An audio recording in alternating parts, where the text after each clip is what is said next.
Hi everyone, welcome to today's class. So today we are going to discuss about drug abuse and different divisions of drug and about the forensic analysis of drug. So you all know what is a drug. In earlier sessions we were discussing about different types of drugs and their classification and all. So I'm just refreshing that one. So drug is a substance which has like performance enhancing, medicinal, intoxicating, or other defects when taken or inserted into a human or animal body, and which is not considered a food or a food supplement. So that is drug. And chemically in pharmacology we can define drug as a chemical substance which is used in the diagnosis, treatment, and prevention of disease, used to enhance physical or mental well-being. But when they are used as an abusive substance, there comes the drug abuse. So drug abuse, also known as a substance abuse, and is a use of drug or substance in which the consumer takes the substance in such quantity or by using such methods which are neither supervised nor approved by any medical professional. So pharmacologically we told that drug is a substance where used for a medicinal purpose according to the prescription of a doctor or a medical professional. But when they are not approved by any medical professional and somebody is using that in such a quantity in order to for their any or abusing that one, that is called as drug abusing. And the term drug abuse is not restricted to psychoactive or mood changing drugs. If such substance is used with an objective that is against the policies, okay, and rules of the place, for example we can say that steroids.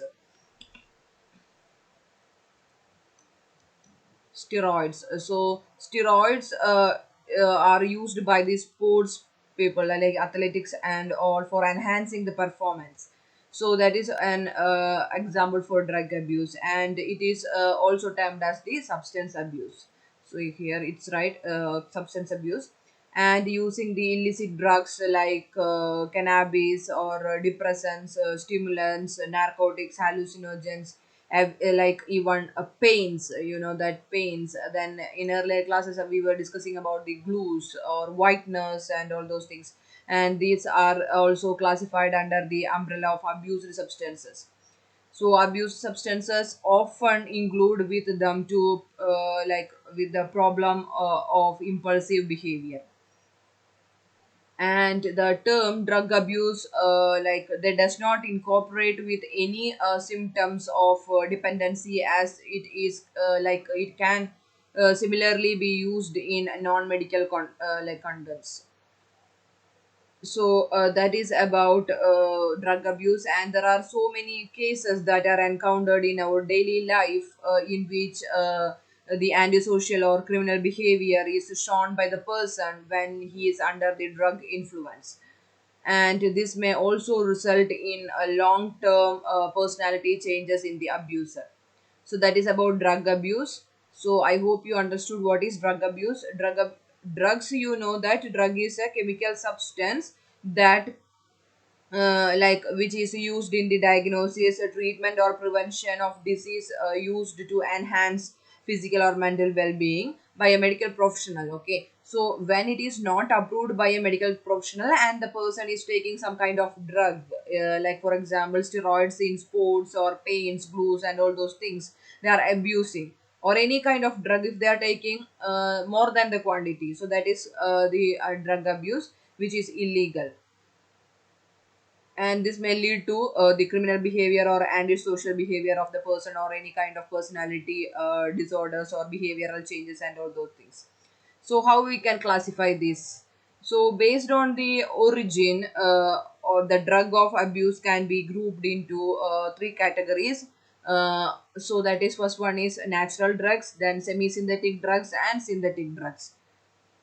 So natural drugs are like these are the drugs which are derived from plants and require little or no processing at all. And for example, we can say like cannabis, opium, coca, and all those things. And semi synthetic drugs means they are the natural drugs. These natural drugs are subjected to some chemical process. So they are subjected to some chemical process to produce these kind of semi-synthetic drugs. That means natural drugs, they are uh, done by they are subjected to some chemical process, and semi-synthetic drugs are produced. Then synthetic drugs, these like chemical process are the sole basis of the production of these drugs. So these are chemically produced drugs. So some examples we can say that diazepam, then different types of stimulants, amphetamine and all. So that we already discussed some of the what are the characteristics of these methaqualone and some stimulants such as amphetamine, then diazepam and all those things. So that comes under the synthetic drugs. So here natural drugs come from one of the following of the three plants, that is opium, poppy plant, Papaver somniferous, then cannabis sativa, then coca plant. These comes under natural drugs. Mainly from these plants it we getting the natural drugs, that is opium, cannabis and coca. Then semi-synthetic drugs. So I told that cocaine, then heroin are some of the examples. So if the natural drug, this is the definition you can write. So if the natural drug is treated chemically to either isolate its active ingredient or to modify it, semi-synthetic drugs are produced. So some examples are like morphine, codeine, heroin, etc. are some semi-synthetic drugs produced from opium, while cocaine is a semi-synthetic drug produced from coca plant. Then synthetic drugs. So synthetic drugs are produced purely through chemical process, and these are some examples: amphetamines, ecstasy, diazepam, methaqualone are some of the examples of synthetic drugs. So that is about synthetic drugs. And most of the eminent abused drug falls under the semi-synthetic or synthetic category of the abused drug classification. So I mainly synthetic drugs and semi-synthetic drugs comes most eminent in the drug abuse. So next is forensic analysis of drugs. So as I told, like when they are using illegally the kind of drugs which are not recommended by any medical professional, that comes like it is illegal, and that comes as drug abuse. So in order to meet the legal requirements, the forensic analysis of such drug proceeds from the screening test to more specific confirmatory test. Suppose like a white powdered sugar is obtained from the scene of crime, the primary task would to be confirm to the identity of the substance, whether it is normal sugar or whether it is any kind of like drugs like cocaine or something like that. And the most confirmatory analysis employed for drug identification are moderately time consuming and require the use of many sophisticated and expensive instruments such as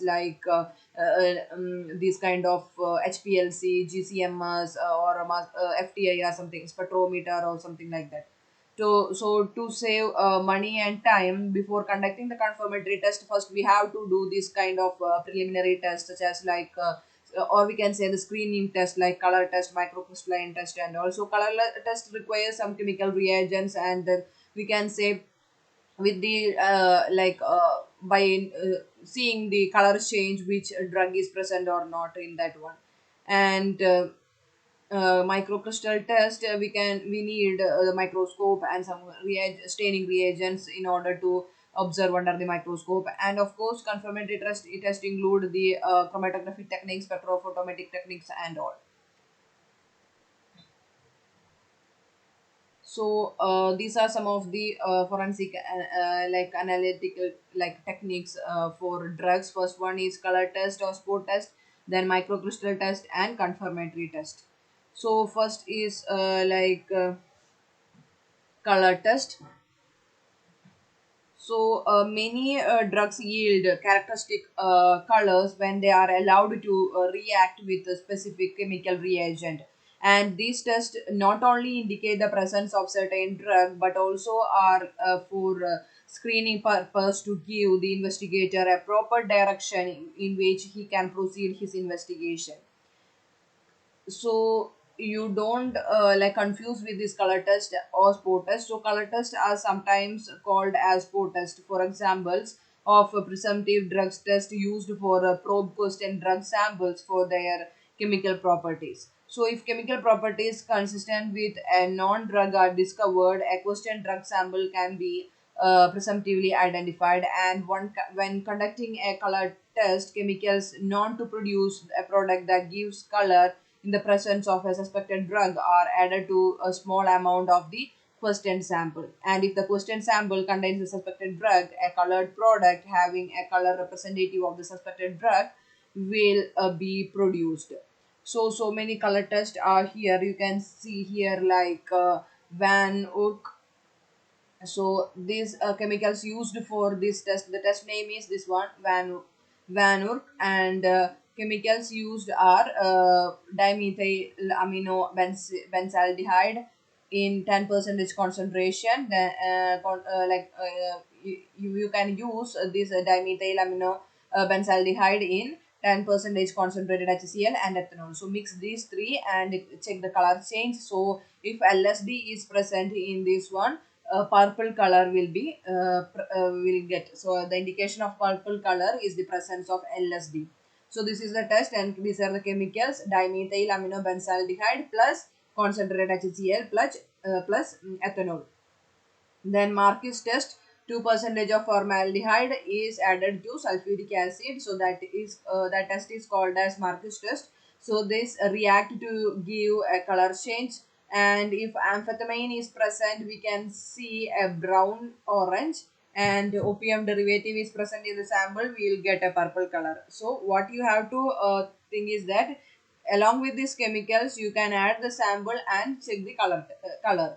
So to this sample you can add 2% of the formaldehyde along with sulfuric acid. Then if amphetamine is present, brown orange color will be there. And if opium derivatives are present, then purple color indicates that one. Then Simon test, to the sample you can add sodium nitroprusside and Na2CO3, sodium carbonate. Then if methamphetamine is present in that one, it indicated by a deep blue color. So if deep blue color is changing, the it changes to deep blue color, then it means methamphetamine is present. Then next test is delay copani. So in this test, along to with the sample, you have to add cobalt acetate in CH3OH, and this is followed by 5% of isopropylamine in C3OH. So if barbiturates are present, violet color indicates that. So if violet color is coming, then we can say barbiturate is present in that particular sample. Then next is coat test. So cobalt thiocyanate, then HCl, glycerin and chloroform. You have to mix this to the sample, and if cocaine derivatives are present, you can see a blue color. So these are some of the color tests which you can identify whether drug is present or not in that one. So color test reactions are commonly performed in these tests are commonly performed in the laboratory using spot plates. This is not a confirmatory test. You can't say this is not like it's a confirmatory test. It's not a confirmatory test. We can simply detect whether the drug is present or not in this one, so that you can narrow down the suspected things and all. For example, so I here told that purple color like it is opium derivative, or it is LSD, or this deep blue color is of methamphetamine or cocaine derivative, like that. so that if a blue product is formed with cobalt thiocyanate, meta amphetamine or heroin or LSD can be excluded as a possible identities of the unknown substance. So like we can exclude or include that one into this one. Okay, LSD, maybe LSD or opium derivative. Okay, like that you can narrow down the things. We can't confirm this is LSD, this is methamphetamine. Like that we can't confirm. And as I told, this is done in small plates, and these sport plates. So these sport plates are small ceramic or plastic dishes that contain several wells. So like this ceramic wells. So this will contain several wells like this one.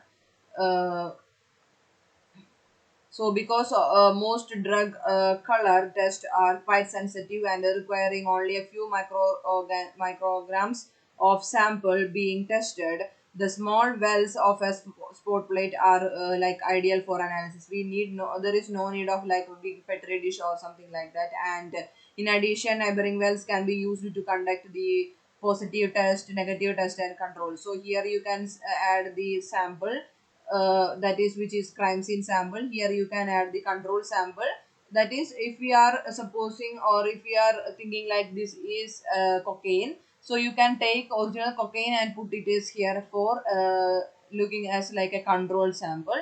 So if it is giving blue color and it is not giving blue color, then we can say that okay, this is not that particular sample. So if it this is cocaine and we know that it will give blue color and it is not giving blue color, then that means what, the reagent is not working. So like that, so you can use these adjacent wells, like for example, like this is the crime scene sample, this is the control sample, and you can add here the negative samples or something like that, water or something like that. And if it is giving blue color, that means the reagent is not working, because water will not give any color. So like that. Okay, so you can use you have to do like that in controls or negative samples and all those things. So the side by side comparison of colors generated from the question sample and the control samples assist in positive identification.